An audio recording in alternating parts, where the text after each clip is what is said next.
ಬರ್ತಾ ಇಲ್ಲ ಅನ್ನೋ ದೊಡ್ಡ ವಿಪರ್ಯಾಸ.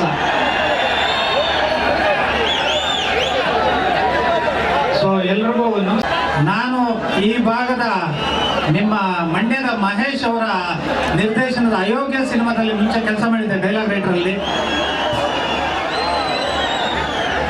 ಅದರಲ್ಲಿ ಒಂದು ಡೈಲಾಗ್ ಇದೆ, ಅಹಂಕಾರ ದುರಹಂಕಾರ ಬಿಡಿ, ಅದರಲ್ಲಿ ಕಾರ ಇದೆ, ಪ್ರೀತಿಸಿ ಸಂತೈಸಿ, ಅದರಲ್ಲಿ ಸಿ ಚೆನ್ನಾಗಿ ಬರ್ದಿದ್ದೀನಿ. ಸೊ ನಿಮ್ಮೆಲ್ಲರೂ ಪ್ರೀತಿ ವಿಶ್ವಾಸ ಇದೆ. 29ನೇ ತಾರೀಕು ತೆರೆ ಕಾಣ್ತಾ ಇದೆ. ಸೊ ಅದನ್ನ ನೋಡಿ ಅನಿಸ್ಬೇಕು.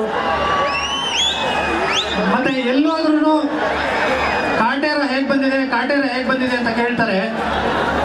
ನಾನಿವತ್ತು ರೈತರ ದಿನಾಚರಣೆ ದಿನ ಹೇಳ್ತಾ ಇದ್ದೀನಿ, ಒಬ್ಬ ರೈತ ಉತ್ತಿ ಬಿತ್ತಿ ಗೊಬ್ಬರ